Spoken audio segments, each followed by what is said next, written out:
L'invasion de l'Ukraine par la Russie, c'est le retour de la guerre de haute intensité, c'est-à-dire un combat ouvert d'État à État avec des moyens comparables. Ces moyens peuvent être politiques, financiers, humains ou matériels, et en termes de matériel, l'Ukraine et la Russie ont commencé ce conflit avec des équipements presque similaires. Les deux pays étaient équipés avec des armes de conception soviétique, parfois modernisées, et avec un gros avantage de nombre pour la Russie. Mais au bout de plusieurs mois de combat, les armes s'usent ou elles sont détruites, et il faut en trouver d'autres pour les remplacer. Prenons l'exemple des chars, qui est assez pratique parce qu'il illustre à lui tout seul la plupart des enjeux. En quelques mois, les deux pays ont perdu près de la moitié de leurs chars de combat engagés au début de la guerre. Pour compenser ces pertes, la Russie peut compter sur ses stocks pléthoriques de l'ère soviétique. On parle de milliers de chars et de blindés remisés qu'elle peut ressortir.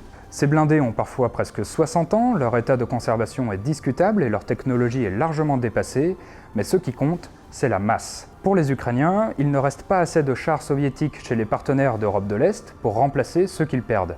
L'Ukraine se tourne donc vers les Occidentaux et leur demande des chars bien plus modernes, comme le M1 Abrams américain, le Léopard 2 allemand ou le Leclerc français. Ces chars sont peut-être supérieurs à ceux qu'emploient les Russes, mais le problème, c'est qu'ils sont technologiquement très complexes. Il y a toute une logistique d'entretien et de réparation à mettre en place pour que Kiev les utilise, ce qui prend un temps et des moyens considérables. Il faut également voir que les armées de l'OTAN sont souvent échantillonnaires. Pour faire simple, il y a de tout, mais en petite quantité. Donc en dehors des États-Unis, aucun des partenaires de l'Ukraine n'a assez de chars à lui tout seul pour pouvoir en donner un très grand nombre, ce que demande Kiev. Pour obtenir la quantité de matériel dont ils ont besoin, les Ukrainiens cumulent donc les dons de pays variés, avec tout ce que ça implique de complications logistiques. Les pièces de rechange sont différentes, les compétences des mécaniciens ne sont pas les mêmes, les équipages doivent se former sur chaque système différent, il y a même parfois des munitions différentes. Pour l'artillerie, même combat.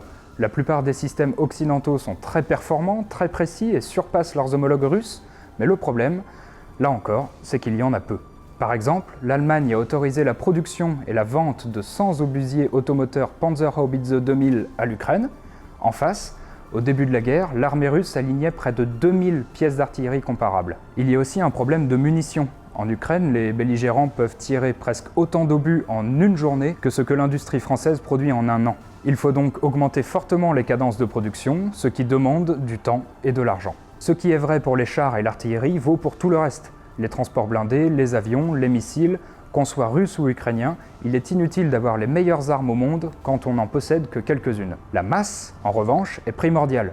En plus d'être nécessaire pour mener des opérations d'envergure, elle facilite toute la logistique, l'entretien, la formation des équipages et l'approvisionnement en munitions. Les partenaires de Kiev font donc face à deux problèmes.